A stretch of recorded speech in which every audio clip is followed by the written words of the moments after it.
You're watching a Highwire Media podcast. In the early hours of February 10th, 1999, a mother and son were driving down a quiet stretch of Pine Point Road in Saco, Maine. When their headlights illuminated something in the distance, a young girl's body was laying face down in the middle of the road, almost as if she had been placed there. The girl was still warm, but it was too late. She was gone. 15-year-old Ashley Ouellette had been a normal teenager, struggling, pushing boundaries, but also trying to turn things around. She had loving parents, dreams for the future, and no known enemies. And yet, within just a few hours of saying goodnight to her mother, she was dead, strangled, dressed, but missing her jewelry, found miles away from where she was last seen alive. Her death was immediately ruled a homicide, but more than 2 decades later, no one has been arrested. No one has been held accountable. And what's even more disturbing, Ashley may not be the only victim. Was Ashley's murder a crime of passion, a calculated cover-up, or something even more sinister? And what about the young man who claimed to know who killed her, only to vanish without a trace just a few months later?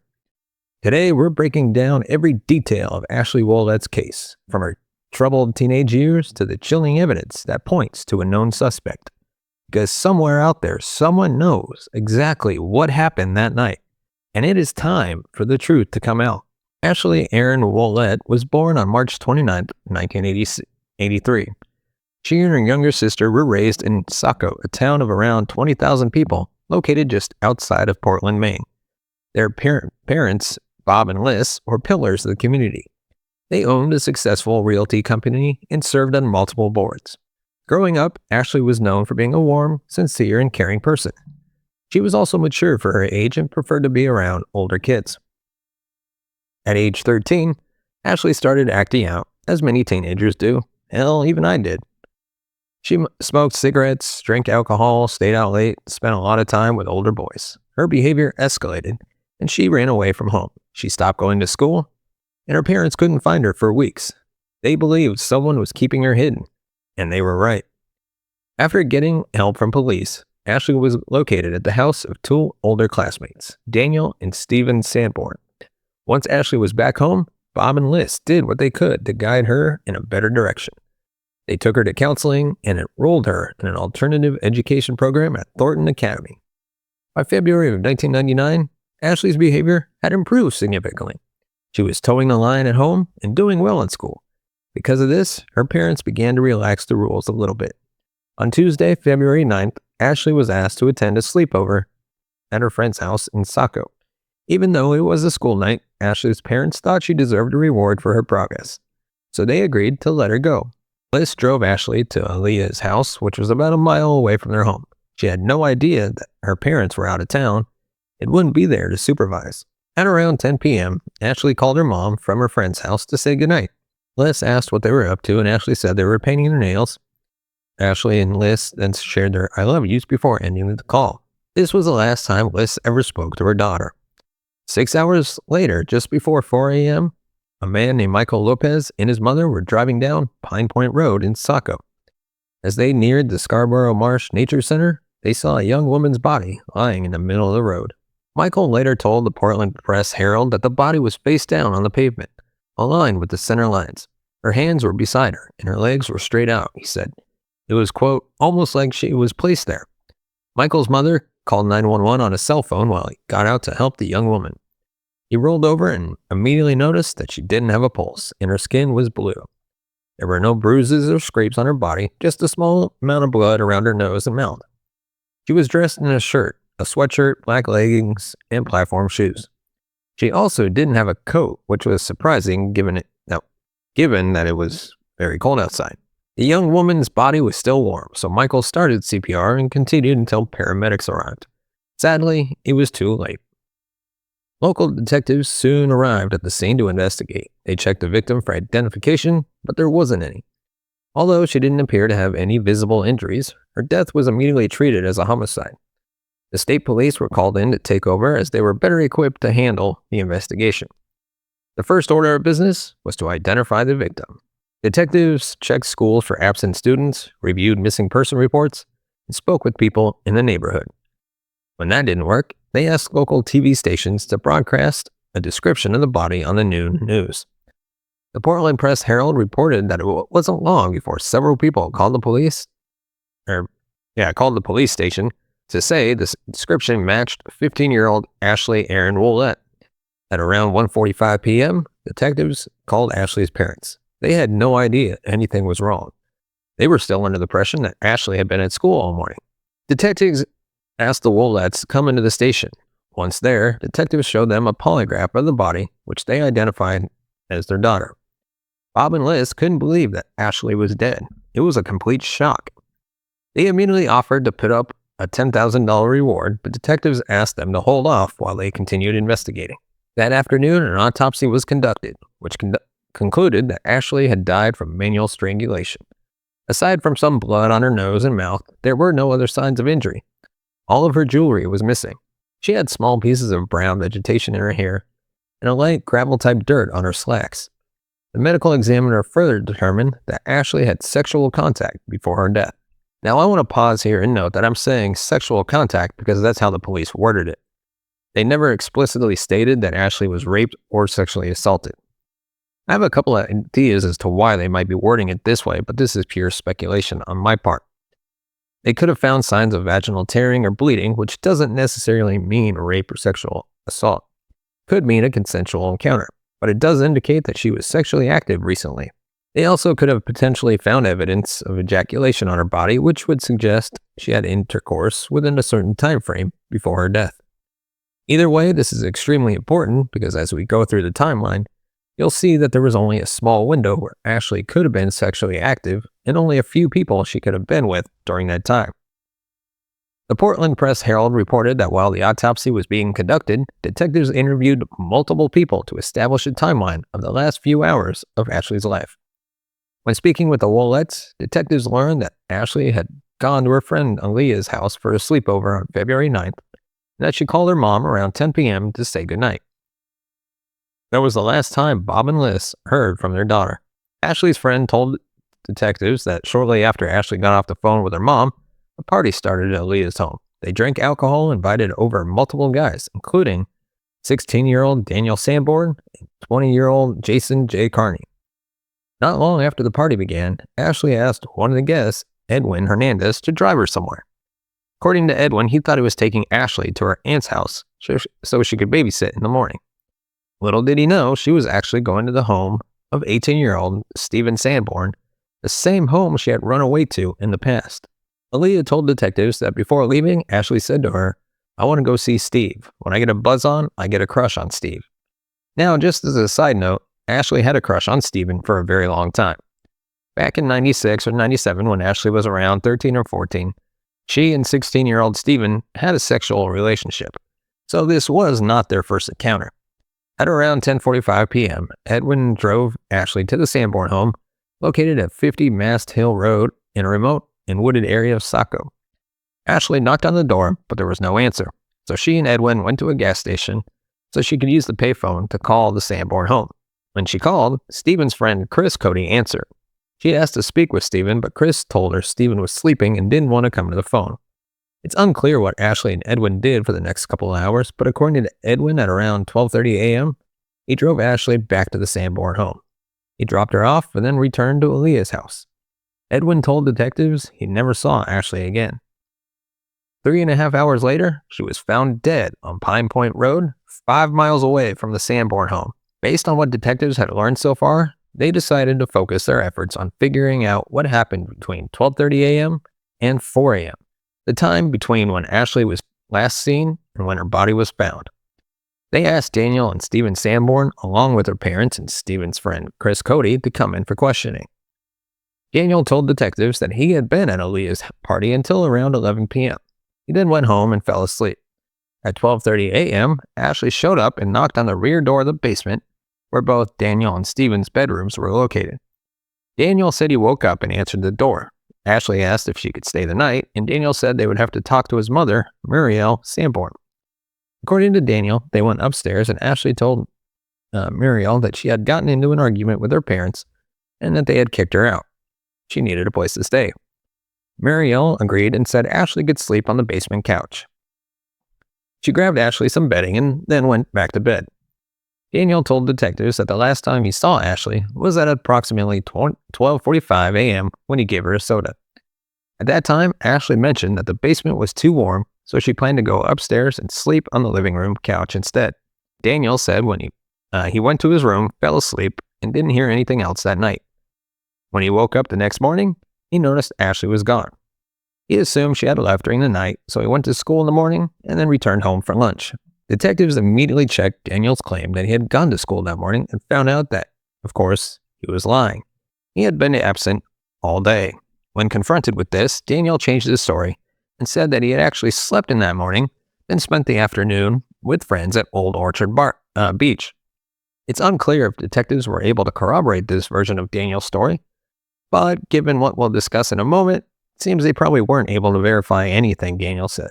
Muriel and Earl Sanborn, Daniel and Stephen's parents, also spoke with detectives.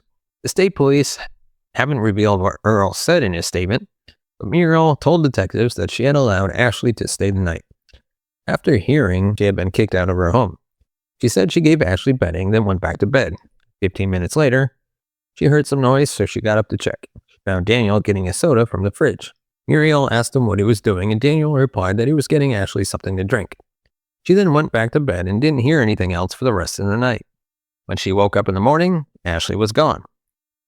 Muriel didn't think much of it. She assumed Ashley had left on her own during the night. Stephen and Chris both told detectives that they were asleep when Ashley arrived at the house and that they never saw or heard her that night. Stephen further stated that when he woke up in the morning, he saw Daniel's bedroom door was closed and assumed Ashley and Daniel were inside still sleeping. He explained that Daniel would always keep his door closed whenever he had someone staying the night. Then Stephen went to school where he started hearing rumors that Ashley was dead. Now I want to stop here for a second because you were talking as I was reviewing this script, and this area is a little confusing. Based on different news reports, we assume that when Ashley called the Sanborn home from the payphone, Chris answered. At that time, he likely went into the room when Stephen was sleeping and told him that Ashley was on the phone and coming over.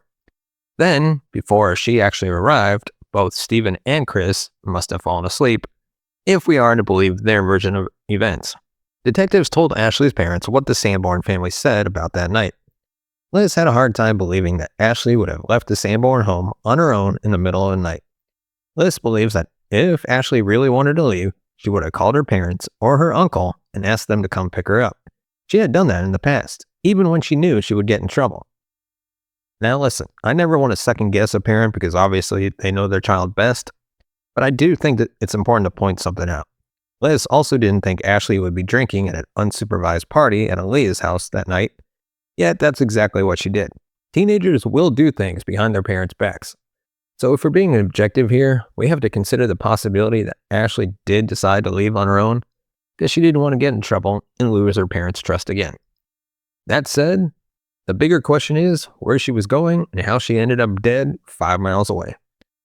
While the Sanborns were being interviewed, detectives searched Daniel's vehicle and noticed dry grass on the floor of the car, similar to the grass found on Ashley's body.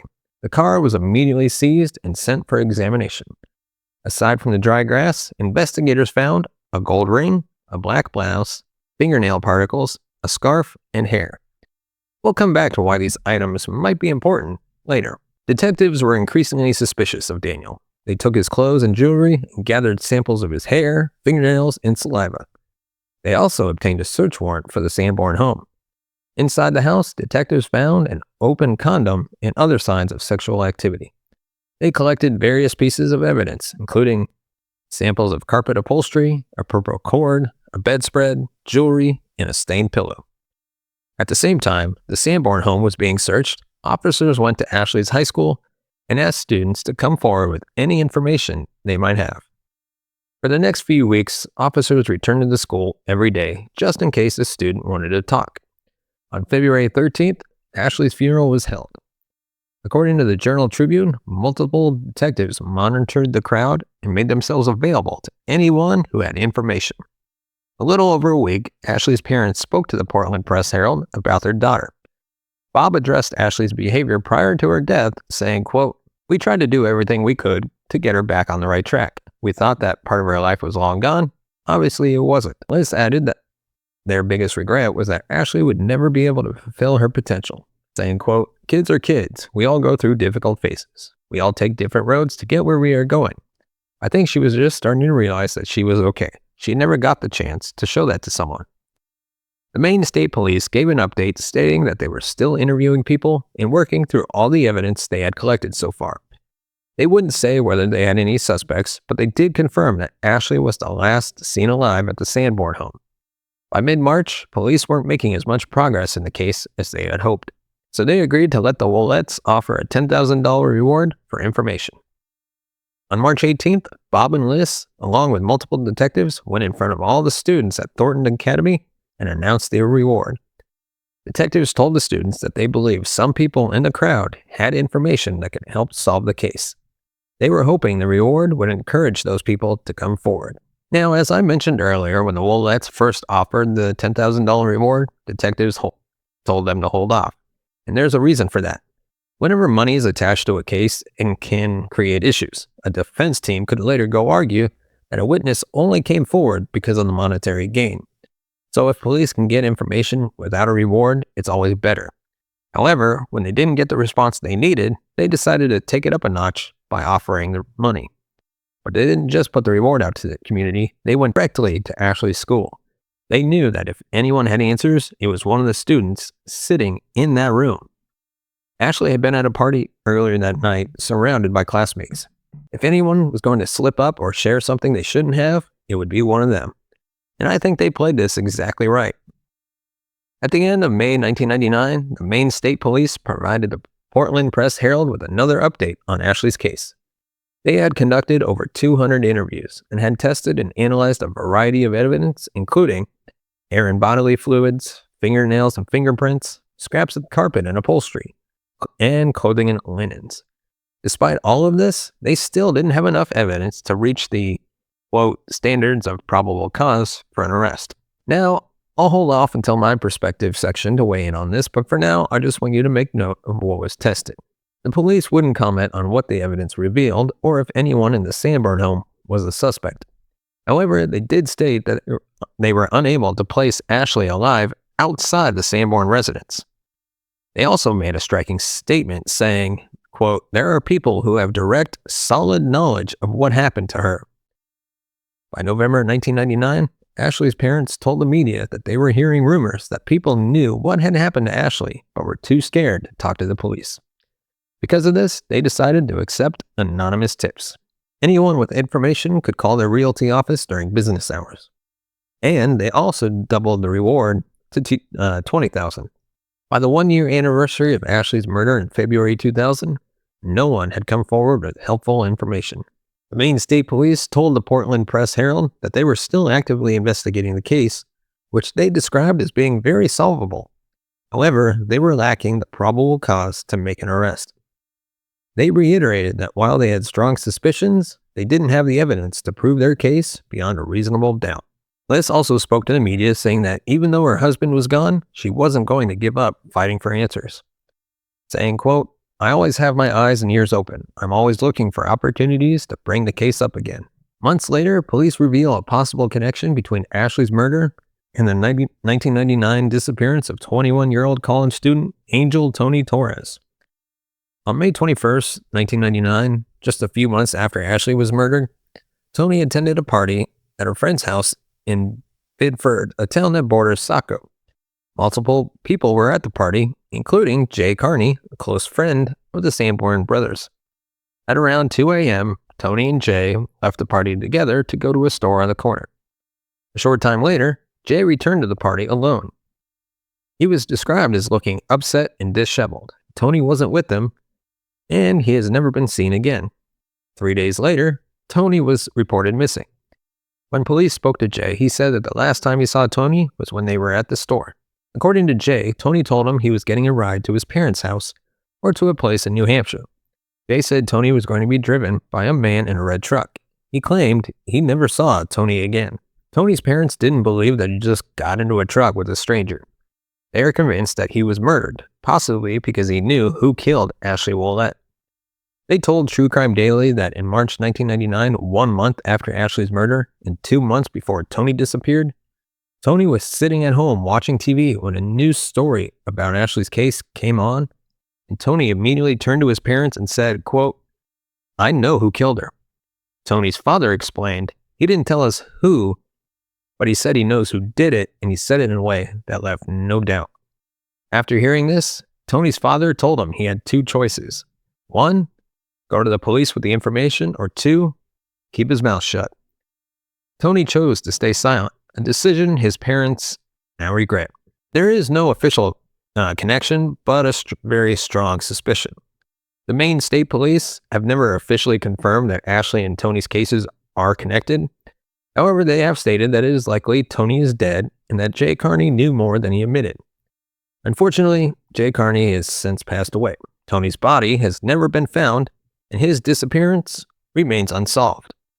In February 2001, Ashley's parents filed a wrongful death lawsuit against the Sanborn family. They argued that Muriel and Earl Sanborn should have contacted them when Ashley showed up at their house asking to stay the night. They also argued that Muriel shouldn't have let Ashley sleep outside the rooms of two older, sexually active boys. The Ouellette stated they didn't want money from the Sanborns, they just wanted answers, saying, quote, "We feel Ashley would be alive had the Sanborns acted like any good parent would have." They alleged that Daniel Sanborn sexually assaulted and killed Ashley inside the Sanborn home. The lawsuit also noted that the Sanborns never reached out to the Ouellettes after Ashley's murder. There was zero communication between the two families. In response to the lawsuit, Daniel Sanborn denied the allegations. The Sanborns argued that they weren't responsible for contacting Ashley's parents when she arrived at their house. Then, in May 2001, just a few months after the lawsuit was filed, Ashley's father, Bob, suddenly passed away from a heart attack. He was only 49 years old and had no prior history of heart problems. Many people believe the stress of losing Ashley and fighting for justice had taken a toll on him. A judge ultimately dismissed the lawsuit. No official reason was given, but according to the Sanborn's attorney, the two families resolved the case outside of court. Now, I just want to pause for a second here because this completely baffles me. What kind of agreement could they have reached? Ashley's family just wanted answers. Why would they drop a lawsuit? They weren't looking for money, so there couldn't have been a financial settlement. I don't see how this would have benefited them in their search for justice. So to be honest, as far as this lawsuit being dismissed, your guess is as good as mine, and we may never know the details. By February 2003, 4 years had passed since Ashley's murder. Police gave an update stating that while tips continued to trickle in, they still didn't have enough evidence to name a suspect or make an arrest. Les told the media that although her husband was gone, she wasn't going to stop for justice. And then, in February 2019, the 20th anniversary of Ashley's murder, the Maine State Police gave another update. They stated that they had a, quote, "strong idea of what happened to Ashley." However, again, they didn't have enough evidence to convict someone beyond a reasonable doubt. They have identified a very small number of people who were responsible. Could have been just one person, or there could have been more than one. They aren't sure. People also added that based on the fact that Ashley was strangled, her killer was obviously quite intimate in their relations with Ashley, whether it was an acquaintance or deeper than that. Liz also spoke to the Portland Press-Herald about how she was coping 2 decades later. She said she avoided thinking about what Ashley might be doing if she were still alive because it was too painful. When this time of year comes around, it puts a hole in your heart. It's a piece that's missing. As part of their 20th anniversary special, the Portland Press-Herald provided an update on Daniel and Stephen Sanborn. Since Ashley's murder, both brothers have been in and out of trouble with the law. Daniel's convictions included assault, theft, drug possession, drug trafficking, federal counterfeiting. And Stephen, his convictions include DUI, drug possession, endangering the welfare of a child, theft, and assault. When they weren't in prison, the brothers reportedly lived with their parents in the same home on Mast Hill Road, where Ashley had last been seen alive. The last major update in Ashley's case came in early 2023. The Maine State Police issued a statement saying that despite a vigorous investigation, Ashley's murder remains unsolved. Once again, they asked the public to come forward with any information. So, I have a lot to say here when it comes to my perspective on this case. I'm going to try to consolidate my thoughts. So I'm going to hit on a few key points. One, of course, you got to start with a condom that was found in the Sanborn home. The open condom and other signs of sexual activity were interesting, but I'm not sure they are directly tied to the case. The Sanborn brothers were sexually active, and it's possible that condoms were already in the house related to Ashley. And number two, you got the timeline and Ashley's intentions. Ashley went to great lengths to see Stephen that night. She knocked on the door, didn't get an answer. She went to the payphone, called the house. And then she returned to the house at 12:30 a.m. and knocked on the back door. It's hard to believe she would go through all that effort to see Stephen, yet never go into his room to wake him up. It seems far more likely that she did wake him up, or at the very least, interacted with him that night. And of course, did Daniel kill Ashley? The most plausible scenario is that Ashley stayed in the basement with Daniel. Daniel made a move on her. She rejected him because she was interested in Stephen. He became angry and forced himself on her. And after the sexual assault, Ashley was visibly upset. Daniel feared that she would tell someone, so she strangled her. After killing her, he likely removed her body from the house, possibly with the help from someone else. And of course, why hasn't there been an arrest? Well, the DNA evidence might be inconclusive. There's probability that not enough to definitively say this person did it. However, Daniel's car contained dry grass, similar to what was found on Ashley's body. If they can connect that evidence to her murder, there might still be a way to build a case against him. So finally, Ashley was found dead on February 10th, 1999 on Pine Point Road in Saco, Maine. Her cause of death was strangulation. If you have any information about Ashley's murder or Tony Torres' disappearance, you're asked to contact the Maine State Police at 207-624-7076. That number again, of course, is 207-624-7076. And there still is a $20,000 reward. So with that, let me know your thoughts and theories in the comment section below. Who do you think is responsible? And do you think we'll ever get an arrest in this case? Let me know. And if you want to support the channel, you can buy us a coffee at buymeacoffee.com, TCNS. As always, your support helps the channel grow, upgrade our equipment, bring in new hosts, be able to pay them, and hopefully one day take this show on the road.